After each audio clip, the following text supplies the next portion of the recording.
मंगल करण वीतराग विज्ञान। नमो ताहि जाते भये अरहंतादि महान। करि मंगल करि हो महा ग्रंथ करण को काज।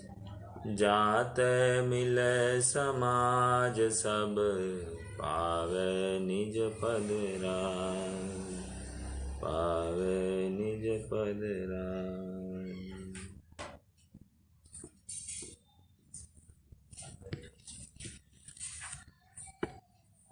संविधान की धाराएं तो लिखी गई है, लेकिन ऐसा होते हुए भी हमें जज की तो आवश्यकता पड़ती ही पड़ती है।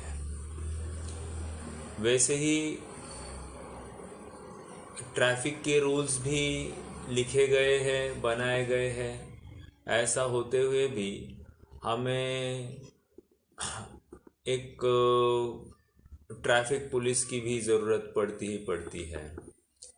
उसी प्रकार यहाँ पर कह रहे हैं कि जिन वचन हमारे पास जो के तो आए है ही है, ऐसा होते हुए भी उन जिन वचनों को समझने के लिए एक वक्ता की अत्यंत ज़रूरत होती है। अर्थात उन जिन रहस्यों के जो मर्म है, उन मर्मों को खोलने में समर्थ एक वक्ता ही होता है। और इसलिए वक्ता को आगे चलकर पंडित साहब स्वयं उसको सभा का नायक कहते हैं। अर्थात ये चाहे तो अपने आश्रित जीवों को मोक्ष मार्ग में खूब आगे भी बढ़ा सकता है, और यदि ये चाहे तो इनको संसार सागर में डुबो भी सकता है। और इसलिए बहुत बड़ी जिम्मेदारी यहाँ पर वक्ता के ऊपर बताई गई है। अगर 8वां अध्याय अगर आप खोलते हैं तो 8वें अध्याय, इसी ग्रंथ के 8वें अध्याय में वो बताते हैं कि वक्ता का जो कार्य है वो तीर्थंकर और गणधरों जैसा कार्य है। मतलब वक्ता को कोई साधारण व्यक्तिमत्व नहीं रखा गया है, उसको तीर्थंकर और गंधर्वों के कोटे में उसको भी गिना जाता है। अर्थात वक्ता कितना उत्कृष्ट होना चाहिए, ये सब महिमा पंडित साहब के ज्ञान में तो थी ही थी। प्रकरण हमारा वक्ता का स्वरूप का ही चल रहा है। लगभग 8 बिंदुओं के ऊपर 8 गुण वक्ता में किस प्रकार होने चाहिए उसकी बात आई। एक बहुत जल्दी अपन रिकैप कर लेते 5 मिनट में। सबसे पहले तो जिन वचनों का श्रद्धानी हो, अर्थात सच्चे देवशास्त्र गुरु को यथार्थ रूप से समझता हो, उनके बारे में आस्था रखता हो, उनके अनुसार ही वो प्रवृत्ति करता हो, अर्थात ये श्रद्धा की बात आ गई। दूसरा आया कि वो सम्यक ज्ञान मतलब आगम ज्ञान का धारी हो, अर्थात आगम के किसी भी पहलू को समझने में समर्थ हो, विशेष विद्या का धनी हो। दूसरी बात आ गई।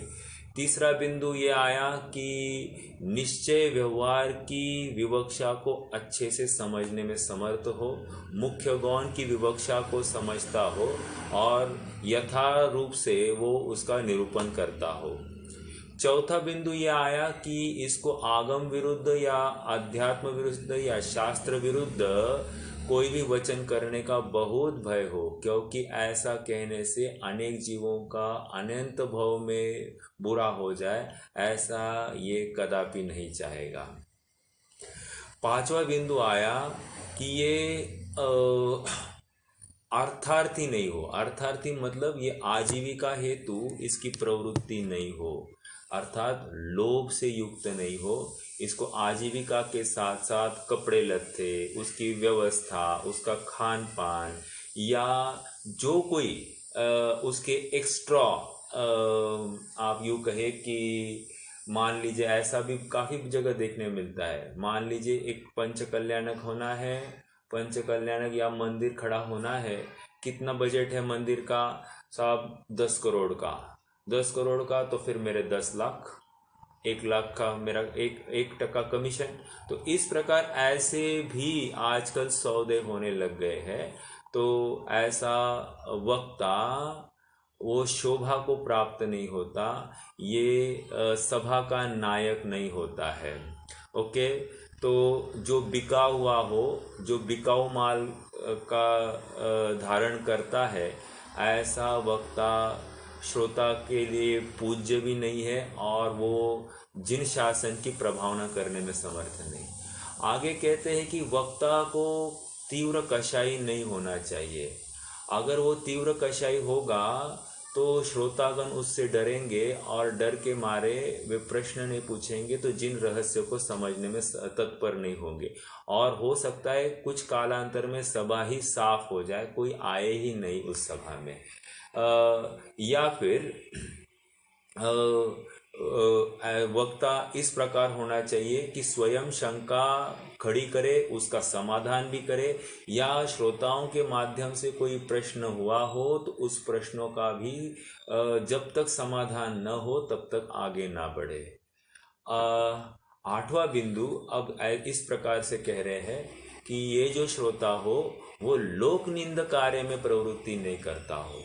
बहुत ही बढ़िया बिंदु है। यहाँ पर देखिए, अब तक के बिंदु आप थोड़ा सा नोटिस करना, उसके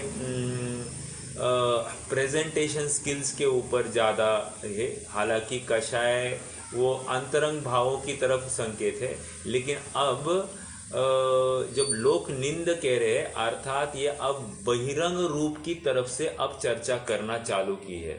आप थोड़ा सा मनोविज्ञान को समझिए कि पहले तो इसका क्षयोक्षम ज्ञान या फिर भाव ज्ञान, मतलब भाव कषाय, भाव कर्म की तरफ से या भाव कषाय की तरफ से ये चर्चा कर रहे थे। अब ये इसके बहिरंग रूप की तरफ से चर्चा कर रहे हैं।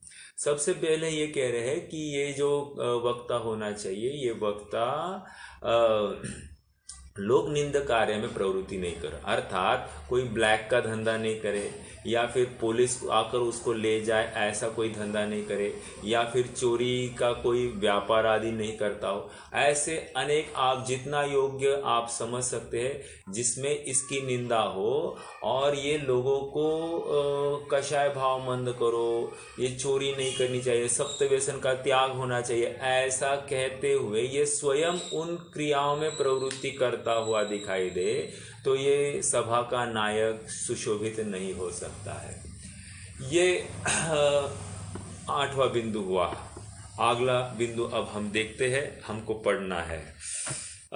आइए पेज नंबर 15 पर सबसे नीचे, ओके, लास्ट पैराग्राफ है। अपन पूर्ण पैराग्राफ ही चालू करते। पुनश्च वक्ता कैसा होना चाहिए? जिसके अनिति रूप लोक निंद कार्यों की प्रवृत्ति न हो, क्योंकि लोक निंद कार्यों से वह हास्य का स्थान हो जाएगा। महत्वपूर्ण हास्य मतलब जो लोग उसके ऊपर हंसेंगे तो कौन उसकी सुनने के लिए बैठा है ना? ये बड़ा आया हमको समझाने वाला। ऐसा कहकर कौन उस वचन की गंभीरता ही निकल जाएगी।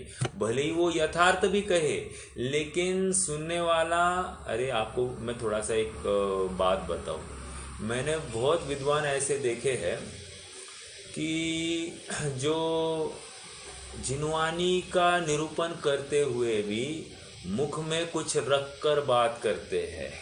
बहुत मतलब आज तो एक कॉमन ट्रेंड चल रहा है। आप कितना किसी ने नोटिस किया है ये मैं नहीं जानता हूँ, लेकिन आप थोड़ा सा गंभीरता से चेक करना कि मुख में कुछ रख कर बात करते हैं, फिर दिन देखते नहीं है, रात देखते नहीं, मुख में ये रखने का कारण क्या होगा? गले में थोड़ी सी सुखान सी पड़ती होगी, बट इसका मतलब ये नहीं है कि आपको जिनवानी कहते समय आपके मुख में कुछ रखना चाहिए। और ऐसे जीवों को क्या होता है बोलो आपको, जैसे बोलते बोलते अचानक से वो थोड़ा सा सलाइवा ज़्यादा तैयार हो गया, तो वो एकदम से सांस लेते समय में वो पानी भी अंदर जाता है, तो उनको एक जैसे एयर पाइप में ही चला जाए, तो कैसा है कि वो प्राण के लिए बाधक तो होगा ही होगा, बट ये शोभा नहीं देता है। एक तो जिन वाणी की आपको महिमा नहीं आई, और दूसरा श्रोताओं को आप कैसे कहोगे कि ये सबसे उत्कृष्ट चीज है। आप उत्कृष्ट चीज के सामने आप इस प्रकार आप उसको पेश कर रहे हैं, तो आपका प्रभाव भी उतना प्रभावशाली नहीं होगा। ये बिल्कुल पक्की बात है। और जब वक्ता ही इतना शिथिल है, तो उसके आश्रित श्रोतागण कितने शिथिल होंगे। बिल्कुल। और फिर ऐसी सभा या इस सभा के आश्रित जीव किस प्रकार मोक्ष मार्ग में प्रवृत्ति कर पाएंगे। मैं ये नहीं कह रहा हूं कि यथार्थ वक्ता हो तो उसके आश्रित जीव आगे बढ़ेंगे, ये नहीं कह रहा हूं। लेकिन जब हमारे पुरुषार्थ की परिसीमा ही छोटी है, तो कौन ज्यादा बड़ी छलांग लगाएगा? कोई नहीं लगाएगा। बात तो ये चल रही है। ओके, तो आगे अब 9वां बिंदु देखना है। ये भी इस वक्ता का बहिरंग अपीयरेंस की तरफ से है। पढ़ते हैं अपन। पुनश्च वक्ता कैसा होना चाहिए कि जिसका कुल हीन न हो। Very very important point. मतलब अभी मैं हर चीज को वेरी इंपॉर्टेंट बोल रहा हूँ, आप समझ लीजिए। मतलब एक भी बिंदु छूटने योग्य नहीं है। तो कुल हीन ना हो मतलब क्या? ये नीच कुल का नहीं होना चाहिए, या ये इसने नीच कुल जैसा कार्य नहीं किया होना चाहिए। दोनों बातें लगाना। जैसे आपको पता ही होगा, कोई मुनि दीक्षा भी लेने आए तो सबसे पहले मुनिराज उसका कुल देखते हैं, उसकी पास हिस्ट्री टटोलते हैं। अगर हिस्ट्री क्लियर है, कुल अच्छा है, फिर उसके बहिरंग अपीयरेंस देखते हैं। अगर उसका अपीयरेंस में उसका कुछ हाथ की उंगलियां चित्री दिखाई दे, रिजेक्ट। आंखों में दृष्टि कम दिखाई दे, रिजेक्ट। उसका लिंग बड़ा हो दिखाई दे, रिजेक्ट। मतलब ये छोटे छोटे चिन्ह। क्यों साहब, हम तो बहुत पुरुषार्थ से आए। अरे आप पात्र ही नहीं हो, ऐसा कह रहे। मतलब ये परीक्षण के बिंदु है। उसी प्रकार यहाँ पर वक्ता का परीक्षण कर रहे हैं। और वक्ता भी कैसा होना चाहिए? कुलहीन ना हो, अर्थात उसका उत्कृष्ट कुल वाला ही हो, अच्छे संस्कार वाला हो, तभी जाकर ही कार्य होगा। मतलब माता पिता को भी देखा है। जैसे अपन लोक में भी देखते हैं, शादी करनी है तो सबसे पहले लड़की को कम देखते हैं और लड़की की माँ को ज्यादा देखते हैं। माता पिता को क्यों देखना? क्योंकि माता पिता के संस्कार को देखकर ही तो लड़की कितनी संस्कारवान होगी इसका अंदाजा आएगा। लड़की संस्कारवान होगी इसकी गारंटी तो बाद में, मतलब वो तो बाद में समझ में आएगी। लेकिन सबसे पहली परीक्षा तो माता पिता की होती है। वैसे यहाँ पर कह रहे हैं कि कुल, सब पहले तो कुल देखो। कुल यथार्थ है तो फिर आगे इसमें कुछ बातें, वैसा चरित्र या वैसा पुरुषार्थी भी ये हो सकता है, क्योंकि कुल के साथ साथ पुरुषार्थ भी जुड़ा होता है। तो ऐसा पुरुषार्थी हो सके, ठीक है। तो कुलहीन ना हो। दूसरा, अंगहीन ना हो। अंगहीन ना हो मतलब थोड़ा सा हाथ में कम है, या आंख में कम है, या सुनने में कम है, ऐसे मतलब कोई विकलांग ऐसा कोई हो तो ये वक्तापने को शोभा नहीं देता। कोई कहेगा ऐसा क्यों? ये तो यथार्थ बात का ही निरूपण कर रहा है, तो यथार्थ बात में क्या प्रॉब्लम है? जैसे कुल में भी तो वही प्रॉब्लम, प्रश्न तो वही आएगा। नहीं न कह रहे हैं, उसकी सहज ही ऐसी सामर्थ्य नहीं होगी कि वो आगे प्रवृत्ति कर पाएगा। या फिर आपको थोड़ा सा और बताऊं, देखो साउथ में ना, आप जाओगे साउथ में तो ब्राह्मणों में दो कैटेगरीज है। एक है अय्यर, मतलब तमिल साइड में अगर आप जाओगे, एक होते अय्यर और एक होते अयंगार। ओके, दोनों ब्राह्मण है, लेकिन अयंगार जो है ना, वो अय्यर को थोड़ा सा छोटा देखते हैं, मतलब उनको हल्का देखते हैं। अब दोनों ब्राह्मण है, दोनों शुद्धि का आचरण करते हैं, बट उनमें भी क्रीड्स है, मतलब उनमें भी छोटा बड़ा देखने की वो एक बात चलती है। तो हाँ, हो गया। तो वो ये कह रहे हैं कि भैया आवाज ये हो रहा है। हाँ, अब आ रही क्या? आवाज आ रही है मेरी? नहीं, नहीं, नहीं। चलिए, तो मैं ये कह रहा था कि अपन साउथ में जाए तो वहाँ पर ब्राह्मणों में भी इतने भेद दिखाई देते हैं, उनमें भी ऊंचा नीचा देखते हैं, और फिर वहाँ पर पूजा आदि करते तो यथार्थ वो आदमी ही चाहिए, उसके माध्यम से ही ये सब पूजा आदि करते हैं। तो कहने की बात यही है, वो इतना डिफरेंस क्यों होगा? क्योंकि पुरुषार्थ की हीनाधिकता वहाँ पर मानी गई है। ऐसा जरूरी नहीं कि हर जीव में वैसी पुरुषार्थ की हीनाधिकता हो, लेकिन एक एक पैरामीटर सेट हो गए हैं, ठीक है। तो ऐसे यहाँ पर भी समझना कि अंगहीन हो, तो अंगहीन हो तो क्या तकलीफ है? कह रहे कि ये जाएगा, कहने जाएगा, कुछ वचन कहने जाएगा, तो सभा की का ध्यान उसके हीन अंगों की तरफ ही जाएगा, और फिर ये जो वचन कहने वाला है उसके ऊपर उनका ध्यान कम जाएगा। देखो, एक वीडियो देखा था, एक आदमी है जिसके हाथ नहीं है, पैर नहीं है, ऐसा आदमी है, और वो एक मोटिवेशनल स्पीकर के रूप में पूरे हर जगह पर उसके लेक्चर्स डिलीवर करता है, और वो कोई क्रिश्चियन समाज का जो ज़्यादा वो उस उनकी ये करता है, प्रभावना करता है। तो वो जो आदमी है, वो उसके फॉलोअर्स भी बहुत है, बहुत प्रभावना कर रहा है। विरोध उनके प्रभावना करने में नहीं है, लेकिन कहीं ना कहीं सभा का ध्यान उसके अंगों की तरफ जाएगा, और इसीलिए यहाँ पर पंडित साहब का कहना है ये है कि आपके पास अगर ऑप्शन अच्छा है तो why don't you put a better option instead of this, क्योंकि यहाँ पर लक्ष्य विचलित करने का कारण बनता है। तो प्रश्न फिर से यहाँ पर, वो प्रवचन नहीं करे क्या? प्रवचन करने की बात नहीं है, प्रवचन करके जितना पुण्यार्जन हो सकता है वैसा पुण्यार्जन वो भी कर सकता है, मात्र अनुमोदना से।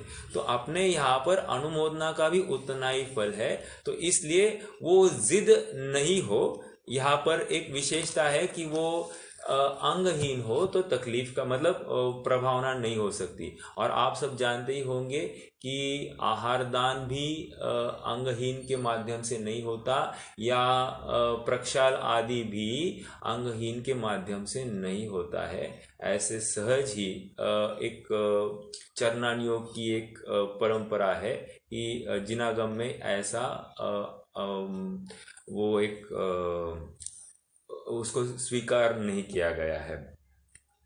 आइए। भैया हाँ, बोलिए।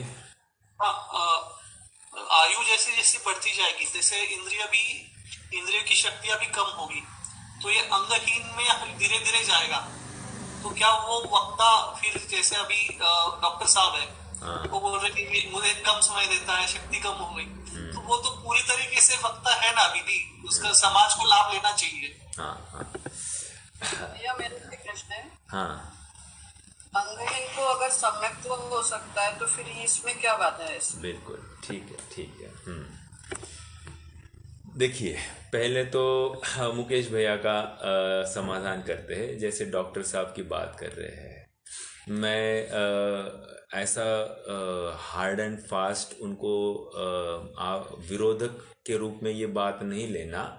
मेरे दिलो दिमाग में उनके प्रति तीव्र आदर है, क्योंकि मैंने जितना जिनागम में प्रवृत्ति की है उसमें बहुत सा एक मेरी प्रवृत्ति में कारण, या सुना भी मैंने काफ़ी है उनको। तो ऐसा नहीं कि मैंने सुना नहीं, और विशेष मुझे तत्वों का खुलासा उनके माध्यम से हुआ है। लेकिन भैया आप थोड़ा सा नोट करना, आज जो उनका निरूपण हो रहा है, अभी की जो उनकी निरूपण शैली है, और मान लीजिए 90 to 2000 के आसपास के उनके कुछ प्रवचन की धाराएं हैं। आप दोनों प्रवचन को आमने सामने सुनना, और आपको जो विगर, जो इंटेंसिटी है, जो उत्साह है वो उत्साह उसमें ज़्यादा दिखाई देता है, और आज का उत्साह बहुत पेलनेस दिखाई देता है, और ये पेलनेस सामने वाले को इतना प्रेरित करने में समर्थ नहीं है। अन्यथा नहीं लेना इस बात को। मैं ये नहीं कह रहा हूँ कि उन्होंने बंद करना चाहिए जो कुछ है, वो तो उनके माध्यम से कोई ना कोई बात अच्छी मिल भी सकती है, इसमें विरोध नहीं है। बट आप ही नोटिस करना, मतलब ये अपने अभ्यास की बात है। और पंडित साहब ये कह रहे हैं कि हो तो अच्छा ही है, अब नहीं है कोई तो फिर दूसरा कोई ऑप्शन ही नहीं है। समझ में आया? लेकिन आज डॉक्टर साहब के ऑप्शंस भी अवेलेबल होंगे, तो we need to explore, point number 1। और जैसे एक कम्युनिकेशन गैप भी बढ़ता जाता है। हालांकि जिनवानी में ऐसा कोई कम्युनिकेशन गैप नहीं होता है, बट आज के परिप्रेक्ष्य में जो उदाहरण दिए जाते हैं वे उदाहरण, मतलब आज हम जिन बातों से अक्वेंटेड है उन बातों से रिलेटेड जो उदाहरण मिले तो बात जल्दी हमारे हमें वो चढ़ जाती है, हमें समझ में आती है। तो वो भी एक तर्क हो सकता है। मैं तो तर्क दे रहा हूँ, ज़रूरी नहीं हर तर्क वर्केबल होना ही चाहिए, बट फिर भी आप ही थोड़ा सा परीक्षा करना और हम इसके ऊपर विचार करें कि आज के डॉक्टर साहब और एक 20 साल 25 साल पहले के डॉक्टर साहब में आपको कुछ फर्क दिखता है क्या? यदि दिखता है तो समाधान आपके पास में ही आ गया, फिर मुझे ज़्यादा कहने की ज़रूरत नहीं है वैसे। ठीक है, आपने उनके क्रमबद्ध पर्याय के प्रवचन सुनना, या फिर प्रवचन सार या समय सार इन 25 आवर्स, या फिर मोक्ष मार्ग प्रकाशक इन 25 आवर्स, या दृष्टि का विषय सुनना उनका, ऐसे करारे प्रवचन है।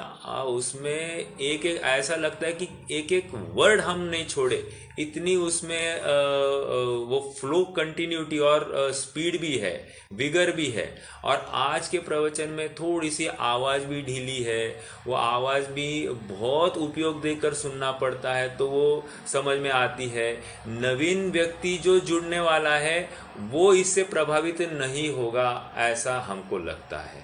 ठीक है, तो हाँ, उनका जो कार्य है, उनका जो योगदान है जिनवानी के प्रति, वो तो ग्रेट, उसमें हम भी उतना कार्य नहीं कर सकते। और विशेष तो आज इस उम्र में इतने रोग से युक्त होते हुए भी उनका जो समर्पण है जिनवानी के प्रति, शायद हमारे माध्यम से उस उम्र में उस समय में नहीं भी हो।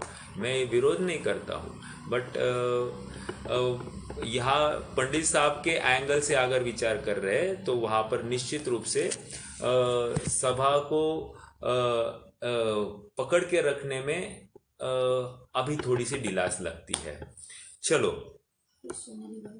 हाँ, सोनाली भाभी का प्रश्न। अब प्रश्न भाभी जी का ये है कि यदि विकलांग है और सम्यक दृष्टि है तो फिर उससे बात सुनने में क्या हर्जा है? बात बिल्कुल सही है आपकी कि सुनने में तो कोई हर्जा नहीं है, बट यहाँ पर कह रहे कौन वक्ता शोभा को प्राप्त होता है, इतनी ही बात चल रही है।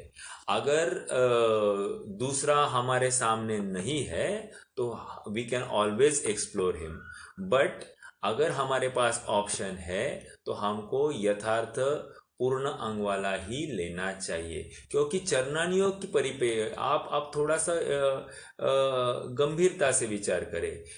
फिर अगर आप सम्यक दृष्टि को यहाँ पर स्वीकार करें तो फिर मुनि को आहार देने में क्या तकलीफ है?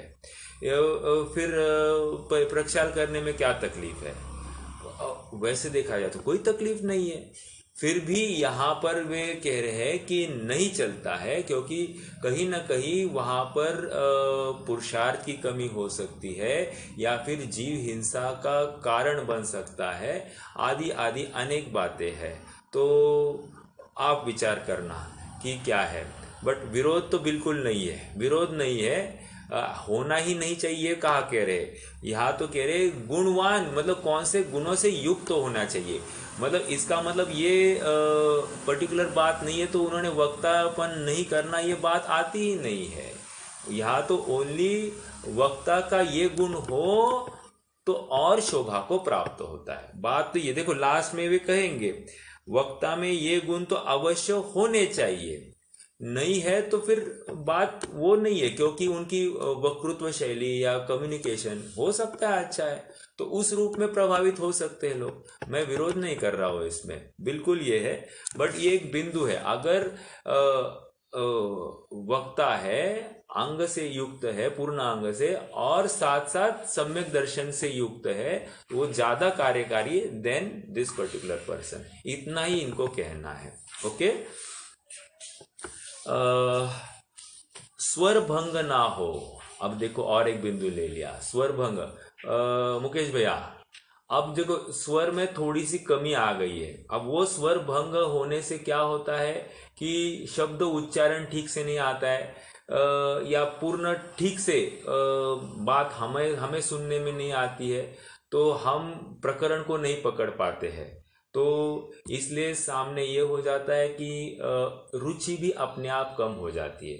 देखो मैं आपको एक विद्वान की बात बताऊं, थोड़ा सा तोतला बोलते हैं, और वे किसी गुरुकुल में गए थे पढ़ाने हेतु। तो ऐसी एक कंडीशन आ गई कि वे पढ़ाते पढ़ाते सभी बच्चे सो जाते थे। इतनी मतलब भले ही ज्ञानी है वो उनकी, लेकिन जो वक्तृत्व है, वो वक्तृत्व में वो जो धार आनी चाहिए वो धार नहीं है, तो प्रभावित नहीं कर सकते हैं। तो अगेन स्वर भंग न हो, ये भी बात वो कह रहे हैं। मिष्ट वचन हो, प्रभुत्व हो।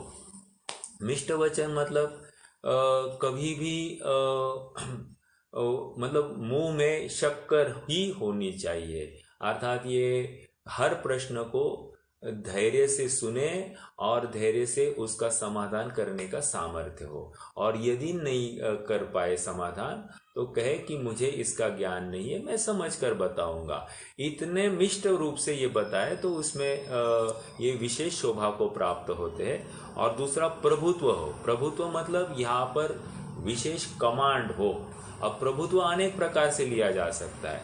प्रभुत्व इनके पूरे अभ्यास को लेकर प्रभुत्व कह सकते, या इनको सभा में कौन सा श्रोता किस प्रकार का प्रश्न पूछ सकता है ये पहले ही पढ़ लेने वाला हो, तो ये इस प्रकार का प्रभुत्व इनमें हो सकता है, जिससे लोक में मान्य हो। क्योंकि यदि ऐसा न हो तो वक्तापने की महंतता शोभे नहीं।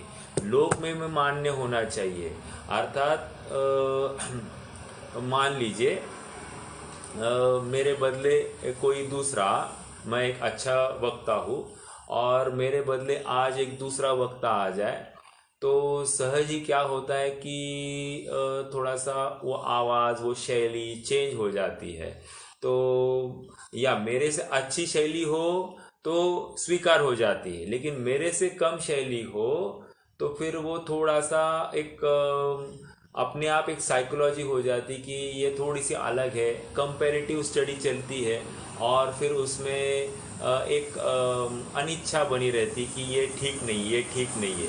फिर भले ही बात अच्छी कहता हो, वो भी वितरागता के पोषक ही बात करता हो, फिर भी वो एक मन तैयार नहीं होता है सुनने वाले का, और इसलिए वो कह रहे हैं कि लोक में मान्य हो, अर्थात श्रोतागण में उसकी बारे में स्वीकृति हो तो वो सुनेंगे।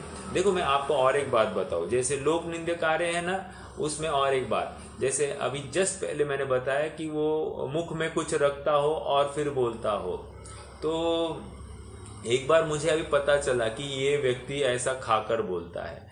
अब वो कितनी भी अच्छी बात बोले, वो इतना इफेक्टिव ही नहीं होती है, वो प्रभावित ही, मुझे प्रभावित करने में ही समर्थन नहीं होता है। बार बार मेरा ध्यान उसके उस विकृति की तरफ ही जाता है, मैं उसकी अच्छी बात को ग्रहण करने के लिए समर्थ ही नहीं होता हूं। हालांकि सुनने वाले का ये दुर्गुण भी हो सकता है, बट ये होता है ना, होता है इसलिए ये कह रहे हैं कि ये महंतता होनी चाहिए, क्योंकि वो सभा छोटी सी बात को पकड़ती है और फिर आगे की सारी बात कितनी भी अच्छी हो उसके ऊपर पानी फिर जाता है।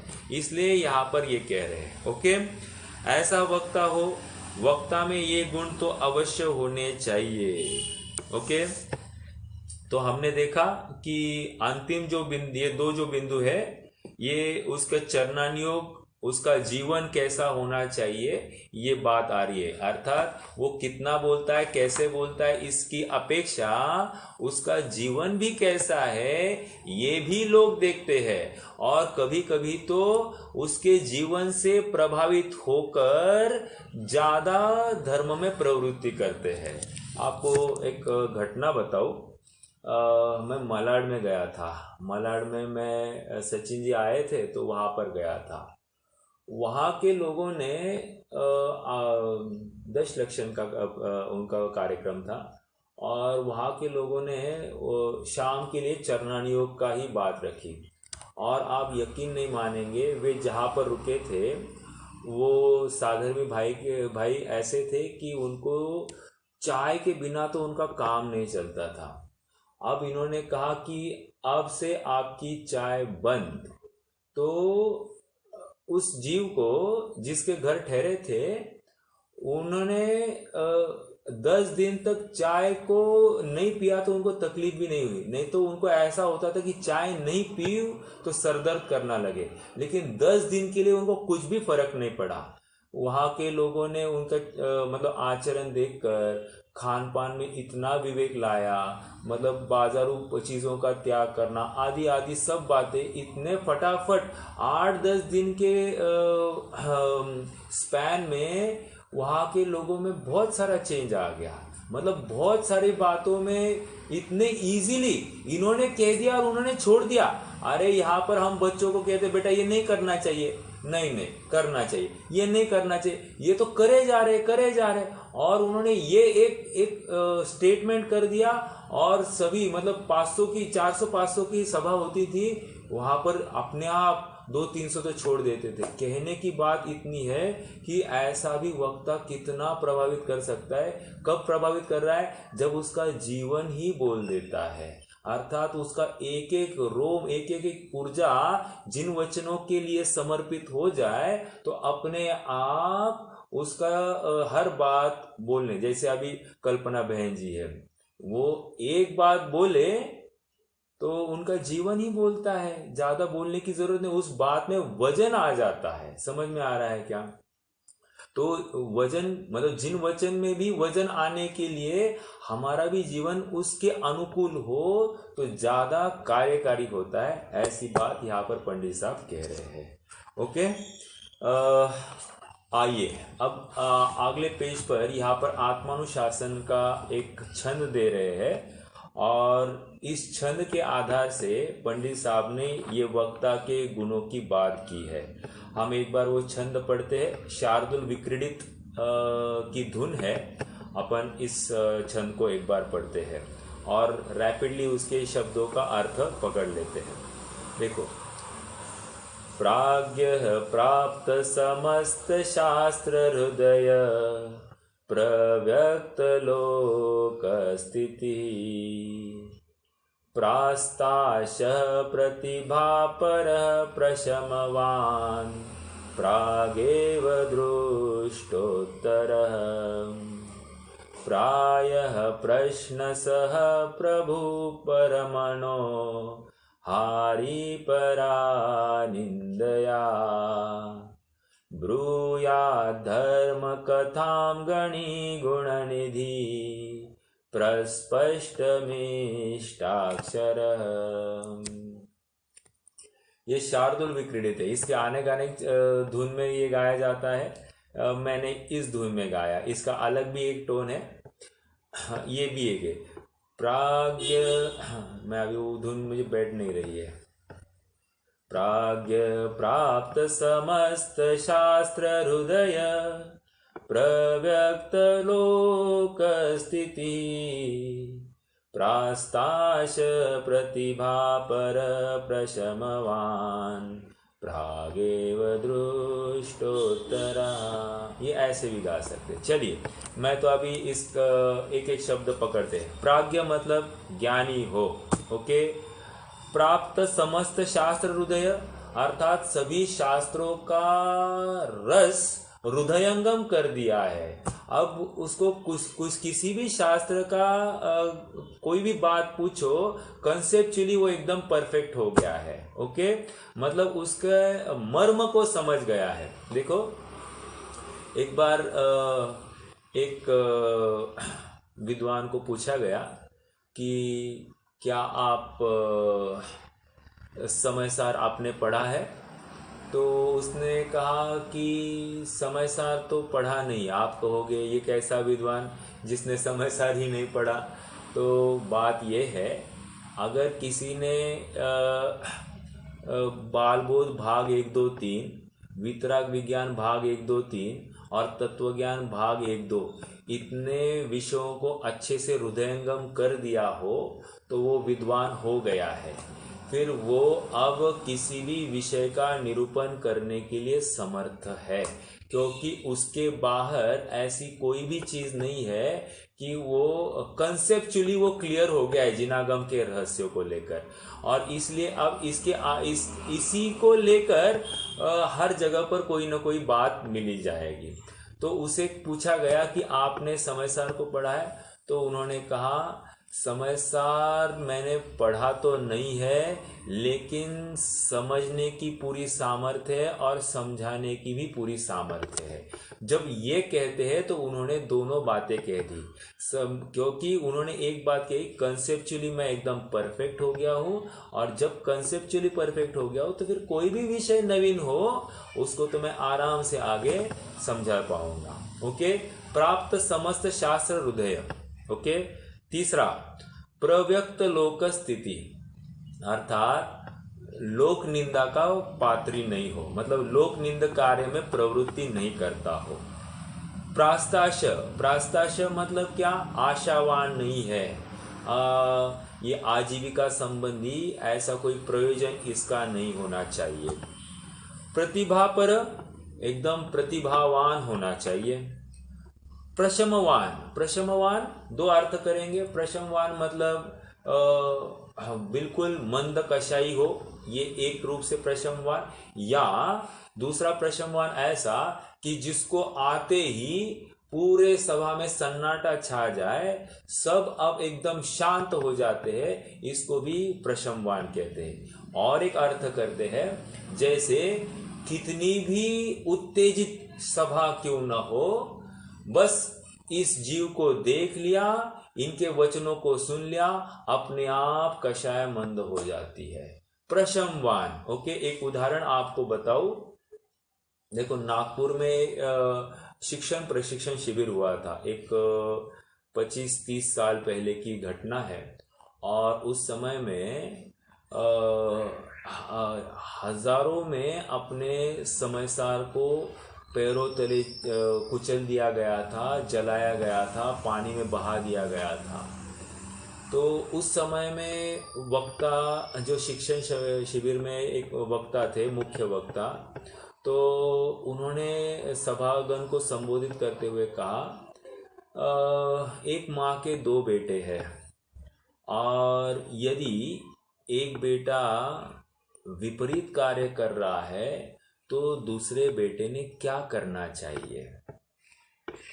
एक माँ के 2 बेटे हैं, यदि एक बेटा विपरीत कार्य कर रहा है तो दूसरे ने क्या करना चाहिए? तो उन्होंने आगे बढ़कर जवाब दिया था, अब दूसरे बेटे की जिम्मेदारी बढ़ गई है, उसे तो और पुरुषार्थी होकर अपनी माँ की सेवा करनी चाहिए। समझ में आया? दृष्टांत और सिद्धांत घटित करके देखना। तो कह रहे अब हमारी जिम्मेदारी और विशेष होती है कि हम जिन वाणी को और जिन वचनों को और धारण करें और इसकी प्रभावना और प्रभावना इसकी करें। कहने की बात इतनी है कि वक्ता में और फिर इनके इस वचन को लेकर जितना भी रोष था सभा में वो सब खत्म हो गया और सबने प्रण कर लिया कि हम जिनवाणी की प्रभावना और दुगनी और पुरुषार्थी होकर करेंगे। ये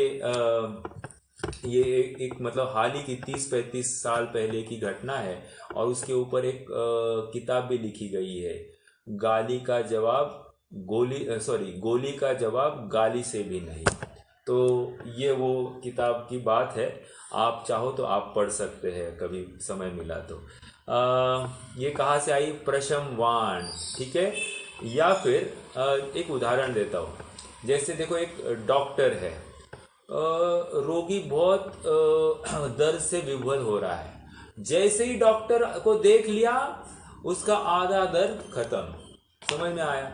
हमारे श्रेयांश का ऐसे ही होता है, यहाँ तक बैठना पापा पापा पापा करता है और फिर हम दिनेश भैया के पास लेके जाते हैं, बस भैया को देख लिया ना, आते ही खेलने चालू कर देता है। ये ऐसी बात हो जाती।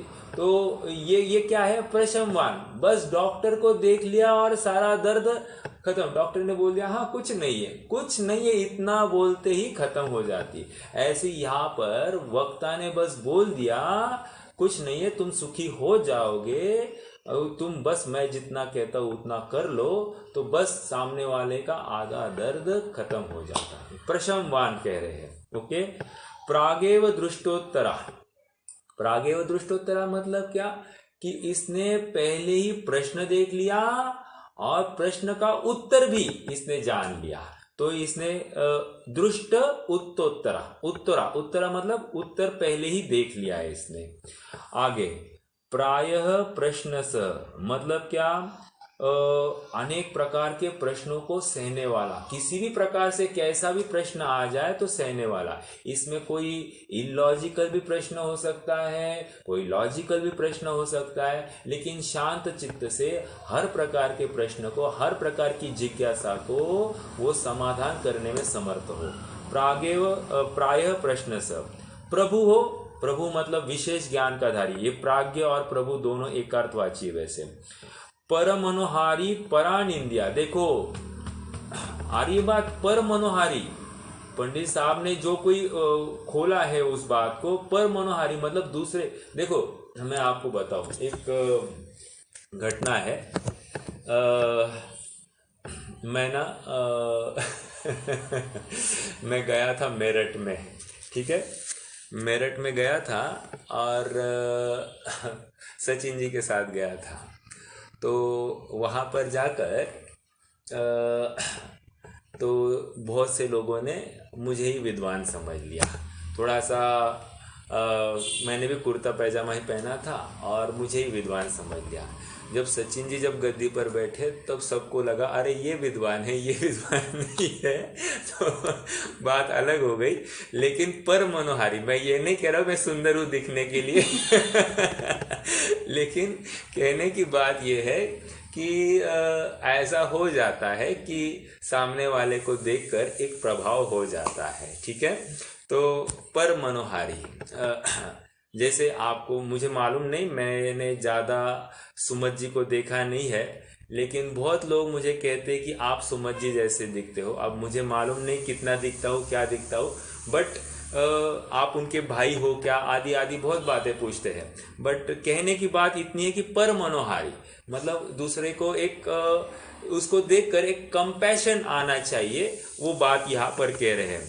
परानिंदया मतलब निंदा से पर दूर होना चाहिए। ओके।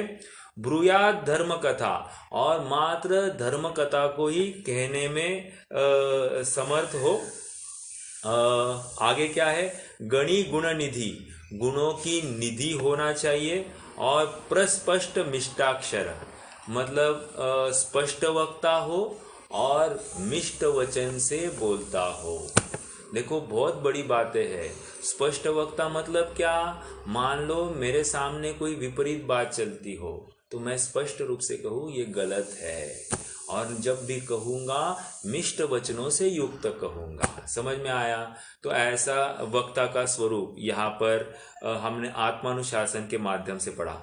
अर्थ करते फटाफट। जो बुद्धिमान हो, जिसने समस्त शास्त्रों का रहस्य प्राप्त किया हो, लोक मर्यादा जिसके प्रकट हुई हो, आशा जिसके अस्त हो गई हो, कांतिमान हो, उपशमी हो, प्रश्न करने से पहले ही जिसने उत्तर देखा हो, बाहुल्यता से प्रश्नों को सहने वाला हो, प्रभु हो, पर की तथा पर के द्वारा अपनी निंदा रहित पने से पर के मन को हरने वाला हो, गुणनिधान हो, स्पष्ट मिष्ट जिनके वचन हो, ऐसा सभा का नायक धर्म कथा कहे।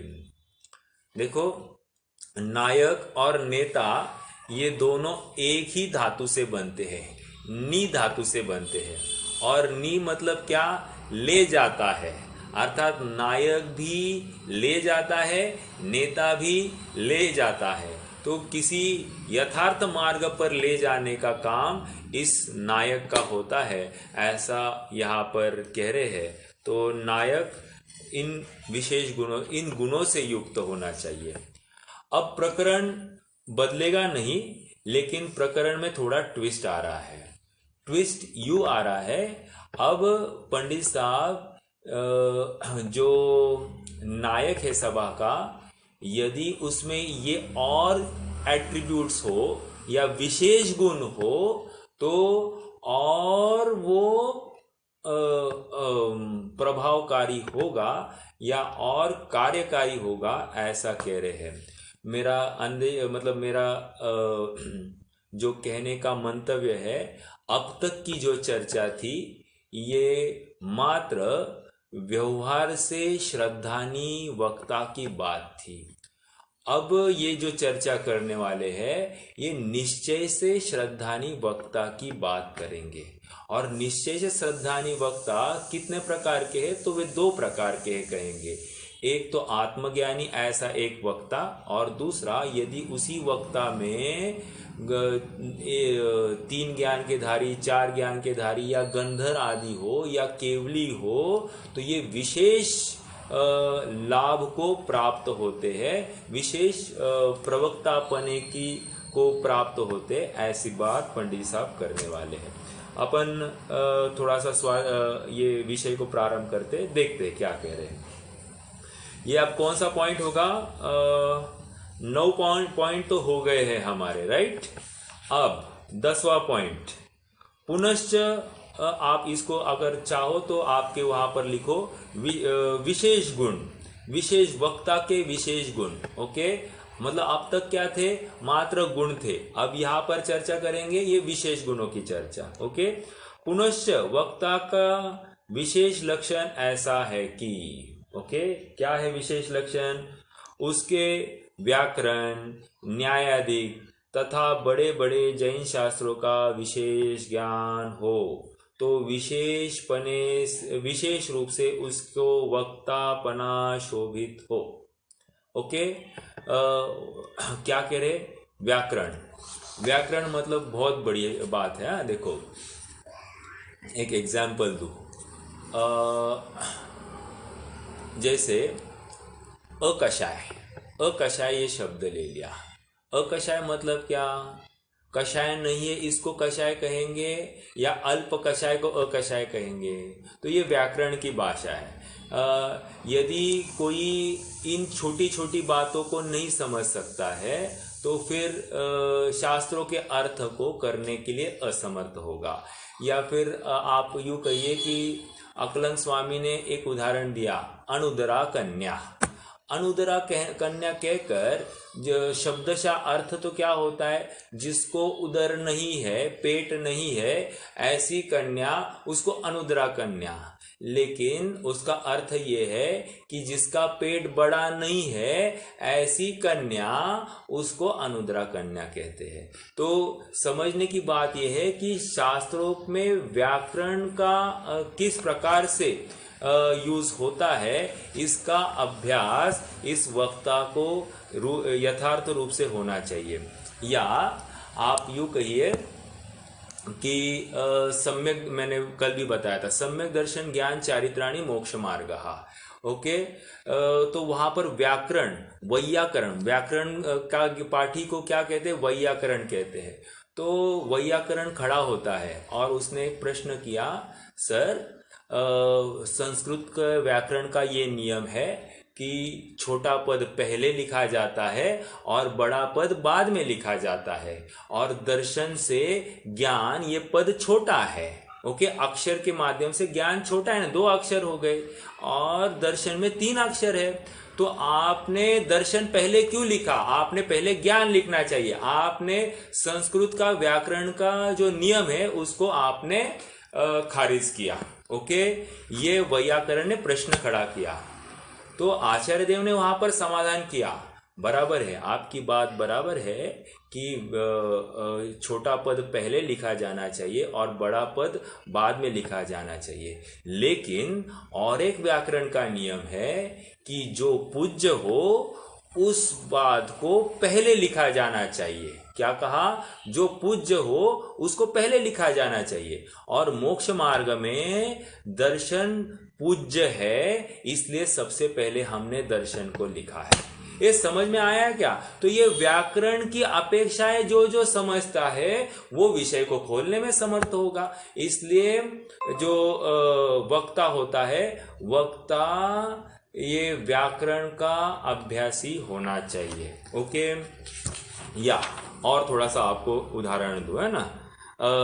जैसे समयसार है, समयसार में समय का अर्थ अलग अलग जगह पर अलग अलग है। तो अब ये व्याकरण का अभ्यासी हो तो वो अर्थ को यथार्थ रूप से कर पाए। यदि व्याकरण नहीं जानता है तो वो अर्थ नहीं कर पाएगा। जैसे समय का अर्थ दूसरी गाथा में स्व समय पर समय, सम्यक दृष्टि मिथ्या दृष्टि के रूप में है, या फिर तीसरी गाथा में समय का अर्थ वहां पर तो छह द्रव्य किया है और छह द्रव्य में फिर से वहां पर फिर जीव द्रव्य की मुख्यता से कथन किया है। फिर कहीं कहीं आगे चलकर 120-125 गाथा के आसपास वहां पर स्व समय और पर समय मतलब स्वशास्त्र और पर शास्त्र ऐसा अर्थ किया है। तो हर जगह पर समय का अर्थ बदलता गया है और ये व्याकरण का अभ्यासी ही ऐसे अर्थों को खोलने में समर्थ होगा। इसलिए कह रहे हैं कि ये जो वक्ता है ये व्याकरण की भाषा को अच्छे से समझता हो। देखो, व्याकरण डेप्थ में मालूम चाहिए ये बात नहीं कर रहे हैं, लेकिन व्याकरण का अभ्यास अच्छे से होना चाहिए। और व्याकरण में जो विभक्तियां होती है, कर्ता ने, कर्म को, आदि आदि जो कुछ है, ये भी इसका अच्छा ज्ञान होगा तो उसको अर्थ निकालने में ज्यादा समर्थ होगा। समझ में आ रहा है क्या? आइए, तो ये व्याकरण की बात हमने देखी। अब दूसरा न्याय की बात देखते हैं। न्याय की बात, तो न्याय का पाठी होना चाहिए, मतलब न्याय का अभ्यासी होना चाहिए। तो न्याय की 2 बातें होती है। एक तो न्याय स्वमत का खंडन, स्वमत का परमत का खंडन और स्वमत का मंडन, इसके लिए एक न्याय का यूज होता है। और दूसरा अध्यात्म के पोषण के तर्क युक्तियों को भी न्याय जरूरी होता है। ओके, मैंने 2 बातें कही, एक तो परमत का खंडन और स्वमत का मंडन, इसके लिए न्याय जरूरी होता है। और दूसरा क्या, आध्यात्म की ही बातों को अच्छे से पुष्ट करने के लिए तर्क शैली जो होती है, अनुमान ज्ञान जिसको कहते हैं, उसके लिए भी न्याय जरूरी होता है। तो मैं इस दोनों के उदाहरण दूंगा, आपको बहुत इंटरेस्टिंग लगेंगे। पहला उदाहरण, जैसे हम यूं कहे कि बौद्ध मत जो है ना, बौद्ध मत ने जैसे तत्वार सूत्र है अपना तत्वार सूत्र में पहला सूत्र कौन सा है? सम्यक दर्शन ज्ञान चारित्राणि मोक्ष मार्ग। सेम टू सेम उनके भी शास्त्रों में सम्यक दर्शन ज्ञान चारित्राणि मोक्ष मार्ग ऐसे ही लिखा है। अब कोई प्रश्नकार आ जाए और वो प्रश्न करे, क्यों साहब आप भी यही कह रहे, वो भी वही कह रहा, दोनों में कुछ भी फर्क नहीं है, हमको तो दोनों एक दिखाई देते। वे भी श्रमण परा मानते, आप भी श्रमण परा मानते हो। वे भी तीर्थंकर आदि मानते, आप भी तीर्थंकर मानते हो। वे भी मुक्त मानते, आप भी मुक्त मानते हो। अब हमको तो आप दोनों में कोई फर्क नहीं दिखाई दे रहा है, आप दोनों एक ही है। ये ऐसे प्रश्नकर्ता ने एक प्रश्न किया। तो यदि वक्ता हो और वक्ता कहे भाई तुम हमको खाली जिनवानी पूछो, हमको बाकी मत पूछो, तो क्या होगा? श्रोता के ऊपर विशेष प्रभाव नहीं होगा। और यदि ऐसा ही वक्ता ये कहे हाँ भाई बात बराबर है, वहां पर भी सम्यक दर्शन ज्ञान चारित्राणी मोक्ष मार्ग, और यहाँ पर भी सम्यक दर्शन ज्ञान चारित्राणी मोक्ष मार्ग, ऐसा ही वचन लिखा है, लेकिन उन्होंने मोक्ष मार्ग और मोक्ष का स्वरूप थोड़ा सा विपरीत माना है। जैसे वे मोक्ष का स्वरूप क्या कहते हैं? प्रदीप निर्वाणवत बुद्ध्यादि गुणा उच्छेदा मोक्षा। क्या कहा? बुद्धि आदि गुणों का उच्छेद होना, नाश होना, इसको वे मोक्ष मानते हैं। और हम यहाँ पर ज्ञान आदि का उच्छेद नहीं होता, हमारा ज्ञान आदि गुण बने रहते हैं और फिर भी मोक्ष होता है, ऐसा मानते हैं। वे तो दुख का अभाव और सुख का अभाव दोनों मानते हैं, ज्ञान का भी अभाव मानते हैं और उसको मोक्ष कहते हैं। समझ में आ रहा है? तो ऐसा अपने यहाँ पर नहीं है, यद्यपि सूत्र वही है, वहां पर स्वरूप अलग है और आपको स्वरूप समझना चाहिए। स्वरूप किस प्रकार से है, इसी प्रकार है, अन्य प्रकार से नहीं है। ओके? कौन अपने स्वयं का अभाव की कीमत पर मोक्ष चाहेगा फिर वहां पर? क्योंकि कह रहे बुद्धि आदि गुना उच्छेदा, उनका नाश होना सो मोक्ष। अरे अपने गुणों का नाश होना ये तो अभाव हो गया, और अपना अभाव कौन चाहेगा? अर्थात कोई नहीं चाहेगा। तो आपके तर्क में या स्वरूप में यथार्थता भाषित नहीं होती है, इसलिए आपका खंडन होता है, अर्थात परमत का खंडन होता है। ऐसे न्याय से युक्त ये जीव होना चाहिए जो हर प्रकार के तर्क को वो खंडन करने में समर्थ हो। ये तो परमत की बात हो गई, अन्य अपन समझ सकते हैं। अब अपने मत का स्थापन करना, इसके लिए भी न्याय की भाषा चलती है। तो सबसे बढ़िया उदाहरण है, आपको उदाहरण दूं, समयसार की 39 से 43वीं गाथा। ओके? वहां पर प्रकरण ये आया है कि शंकाकार ने शंका कर दी कि हमको तो भाव कर्म और जीव में कुछ अंतर दिखाई नहीं देता है, भाव कर्म और जीव एक ही है, ऐसा वहां पर प्रश्न खड़ा किया गया। और इसके लिए उदाहरण दिया शंकाकार ने कि जो जैसे कोयला और कालापन अलग अलग थोड़ी है, एक ही है, वैसे ही भाव कर्म और आत्मा एक है, अलग अलग नहीं है। तो वहां पर अपोजिशन में वादी तो एक खड़ा ही है शंकाकार, और प्रतिवादी अर्थात अपोजिशन में यहाँ पर आचार्य अमृतचंद्र खड़े हैं। आचार्य अमृतचंद्र कहते हैं कि ऑब्जेक्शन में लॉर्ड, वो कह रहे हैं कि ऐसा नहीं है। जैसे वे भी न्याय से अब उत्तर दे रहे हैं। वे कहते हैं कि जैसे सोना और किट्ट कालिमा दोनों भिन्न भिन्न है, वैसे ही आत्मा और भाव कर्म दोनों भिन्न भिन्न है। हाँ, ऐसा हो सकता है कि सोना और किट्ट कालिमा किसी काल में एक साथ रहे होंगे, लेकिन पुरुषार्थ से अर्थात तपाने से दोनों भिन्न भिन्न किए जा सकते हैं। उसी प्रकार कोई जीव विकारवश वो भाव कर्म से युक्त दिखाई देता हो, लेकिन पुरुषार्थ से उनको भिन्न किया जा सकता है, ऐसा तर्क उन्होंने पेश किया। दोनों 1-1 हो गए। अब कह रहे इक्वलाइजर हो गया, अब शूट आउट करना पड़ेगा, पेनल्टी शूट आउट में हमको फाइनल करना है। तो यहाँ पर अमृतचंद्र स्वामी ने दूसरा तर्क दिया, बहुत ही जबरदस्त तर्क दिया। क्या तर्क दिया कि उन्होंने कहा सर हमने ऐसा प्रत्यक्ष अनुभव किया है कि आत्मा और भाव कर्म दोनों भिन्न भिन्न है। क्या कहा मैंने? और थोड़ी सी आगे की भी बात कही है, आगे का भी प्रकरण उठाया है मैंने कि आत्मा और भाव कर्म दोनों भिन्न भिन्न है, ऐसा हम प्रत्यक्ष अनुभवते हैं। ए what is the meaning of प्रत्यक्ष अनुभवते हैं?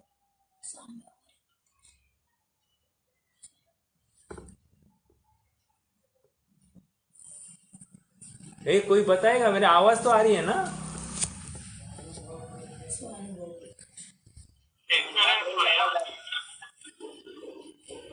एक बोलिए, हाँ एक्सपीरियंस मतलब आपने टेक्निकल वर्ड दीजिए भैया, टेक्निकल चाहिए मुझे।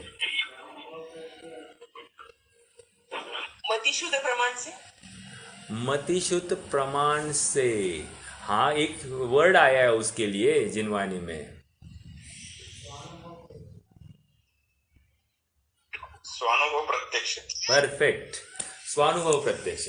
हालांकि आपकी भी बात मतिशुद्ध प्रमाण बराबर है, लेकिन वो प्रमाण अगर हम तत्वार सूत्र उठाए तो वो परोक्ष प्रमाण कहेंगे, लेकिन हम प्रत्यक्ष अनुभवते हैं का अर्थ स्वानुभव प्रत्यक्ष लेना है यहाँ पर। हालांकि स्वानुभव प्रत्यक्ष इज परोक्ष, आई अंडरस्टैंड, लेकिन यहाँ पर वो शब्द चाहिए स्वानुभव प्रत्यक्ष, ये हम अनुभवते हैं। ओके, तो ये प्रत्यक्ष की बात आती है, ये न्याय के माध्यम से उन्होंने घटित की। ओके, अनुमान प्रमाण की बात है और अनुमान प्रमाण से उन्होंने घटित करके दिखाई। समझ में आ रहा है? तो इस प्रकार न्याय का भी अभ्यासी होना चाहिए, तो विशेष इसका प्रभाव पड़ता है। या फिर आपको देखना चाहिए न्याय की भाषा समयसार 72, 73, 74 नंबर की गाथा में, वहाँ पर भी उन्होंने प्रश्न किया क्या आश्रव आत्मा से एक है या भिन्न है, आदि आदि आप वहाँ पर देख सकते हैं। और वो भी न्याय की भाषा है, अनुमान परक ही बातें चलती है। ओके, तो ये न्याय के माध्यम का, न्याय का भी अभ्यासु ये वक्ता होना चाहिए। और एक तीसरी बात कह रहे हैं कि बड़े शास्त्रों का ज्ञाता हो। ये इतना पॉइंट लेकर हम आज रुक जाएंगे क्योंकि समय हो गया है। मेरा तो मानस था कि आज पूरा कवर करना, लेकिन नहीं हो पाया। तो कह रहे हैं कि वक्ता जो है वो बड़े शास्त्रों का पाठी हो। क्यों साहब बड़े शास्त्रों का पाठी क्यों होना चाहिए? तो कहते हैं कि बड़े शास्त्रों को पढ़ेगा तो बहुत सारी बातें इसको खुल जाएगी। जैसे फॉर एग्जाम्पल आज के डेट में जो पीछी परिवर्तन के कार्यक्रम दिखाई देते हैं, तो इसका विरोध करने वाली कोई प्रमाण नहीं अपने पास में। तो कह रहे जैसे इस जीव ने यदि मूलाचार आदि ग्रंथ पढ़े होंगे तो उसमें प्रत्यक्ष बात आ गई है। किसमें? मूलाचार में, दूसरे भाग में बराबर बीचों बीच। ओके, कि ये बात आ गई है कि पीछी कमंडलू, पीछी जो है ये श्रावक मुनि को नहीं दे सकता।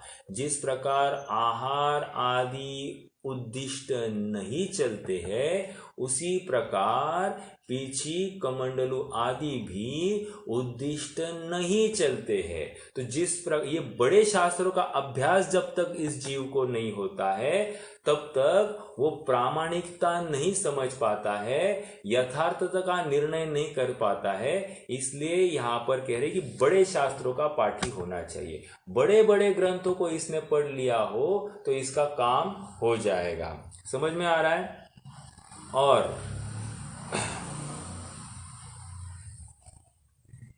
और एक प्रकरण और है, देखो अपने पंच कल्याणकों में 16 इंद्र आते हैं, बराबर है? 16 इंद्र आते हैं कि नहीं आते हैं? कोई बताएगा 16 इंद्र कौन से आते हैं? या 16 इंद्र खड़े किए जाते हैं पंच कल्याणक में, तो ये 16 इंद्र कौन से स्वर्ग के होते हैं? स्वधर्म, ईशान, ब्रह्मेंद्र, अच्छा तो आप मुझे नंबर बताइए स्वर्गों के, नाम मत बताइए, ठीक है? अच्छा है, नंबर बताइए।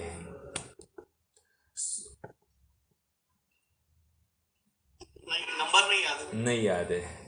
हाँ ममता भाभी, आपको मालूम है कुछ? और नीचे के स्वर्ग के ही आते ना, ऐसा ऊपर के 4 स्वर्ग के नहीं आते शायद, ऐसा। हाँ हाँ हाँ, फिर 16 कैसे हो गए? वो 16 खड़े करते हुए थे शायद, ऐसा 16 तो आते नहीं है लेकिन। अच्छा, हाँ अमृता भाभी बोलिए, आप बोलिए। भैया 8 4 4 ऐसे कुछ रहते हैं शायद। हाँ ऐसा ही है, ऐसा ही है। देखो ये है, देखो ऊपर के मतलब 1 से 12 के ही इंद्र आते हैं, इंद्र प्रति इंद्र आते हैं, पॉइंट नंबर 1। पॉइंट नंबर 2, 13 14 15 16 वे आते ही नहीं है, तो उनकी बातें निकाल दो। अब 1 to 4 के इंद्र और प्रति इंद्र, 4 इंद्र और 4 प्रति इंद्र कितने हो गए?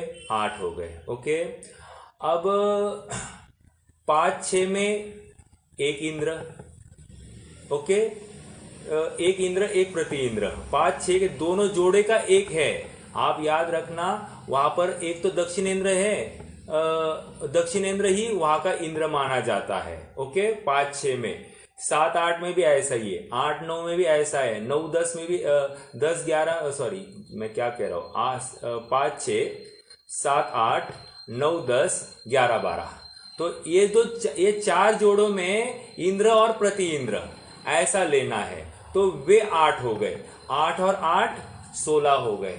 तो ऐसे 16 आते हैं, 13 14 15 16 वाले नहीं आते। आरण अच्युत और ऊपर के जो ये है वे आते नहीं है। ओके, तो ये इस प्रकार है। तो अभी जिसने अभ्यास किया है, बड़े शास्त्रों का अभ्यास किया है, वही इन बातों को कह सकता है। एक छोटा सा उदाहरण हो गया, बाकी कुछ नहीं। तो बड़े शास्त्रों का अभ्यासी होना जरूरी है वक्ता को, तब तो जाकर यथार्थ परंपरा क्या है और बाकी क्या है इसकी बात है। फिर उसके बाद में वो इंद्र कैसा होना चाहिए, या भगवान के माता पिता कैसे होने चाहिए, आदि आदि सब बातें वहां पर भी समझने योग्य है। कहने की बात इतनी है कि ये शास्त्रों का ज्ञाता भी ये वक्ता विशेष रूप से सुशोभित है, इसलिए उन्होंने एक बिंदु कहा, पुनश्च वक्ता विशेष लक्षण ऐसा है कि यदि उसके व्याकरण न्यायाधिक तथा बड़े बड़े जैन शास्त्रों का विशेष ज्ञान हो, तो विशेष रूप से उसको वक्तापना शोभित हो। मतलब अभी ये विशेष गुणों में लिए है, तो ये 3 बातें उसको जरूरी है, तो ज्यादा अच्छे से शंका समाधान करने में समर्थ होता है।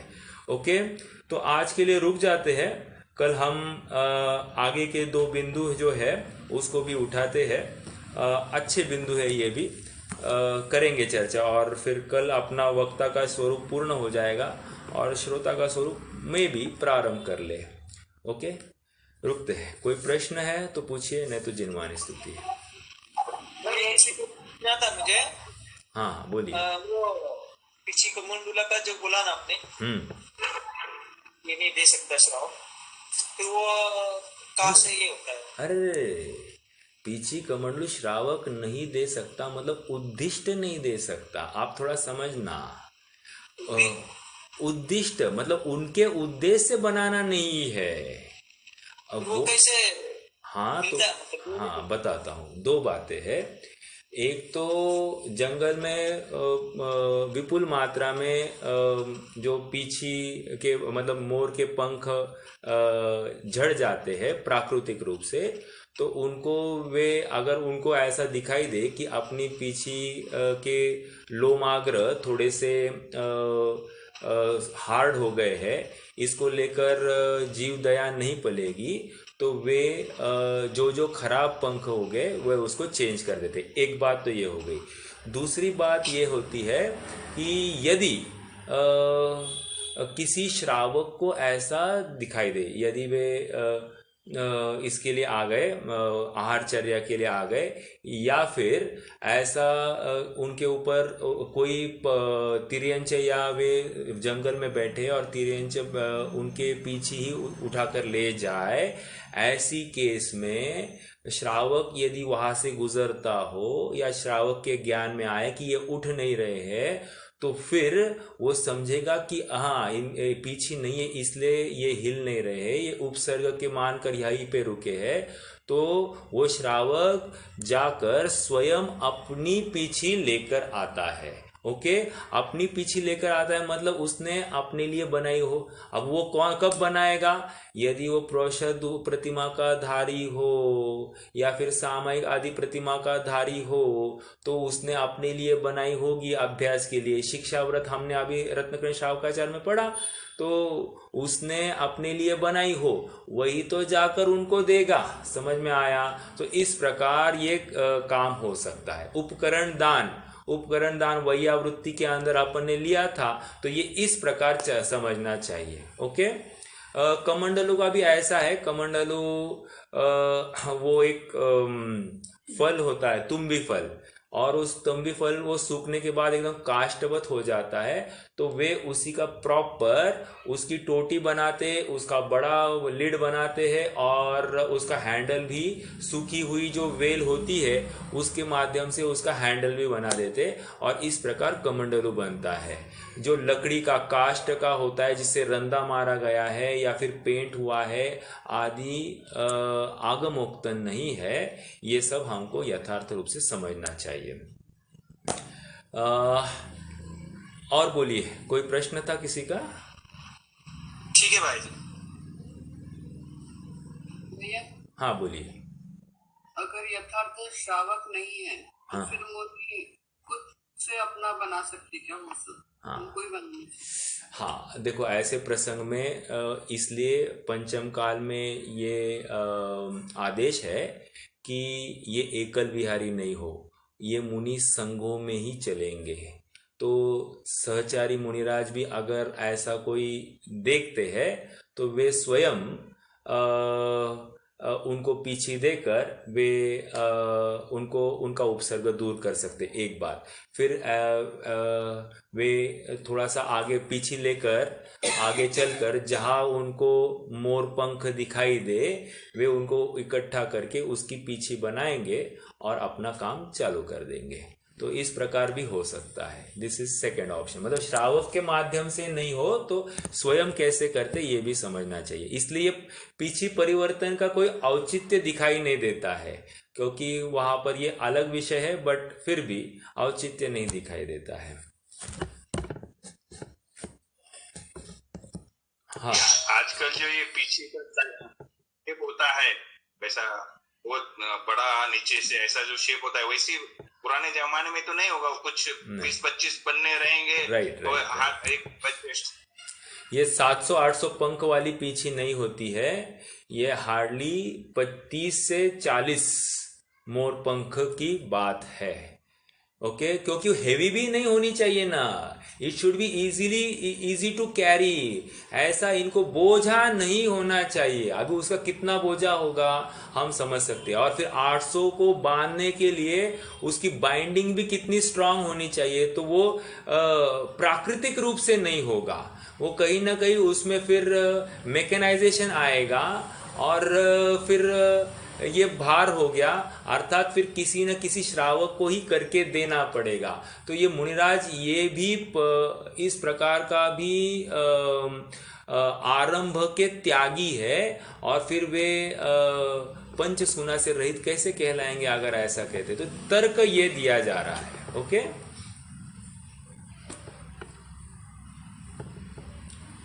और बोलिए। चलिए, तो रुकना है। ओम नमः। निज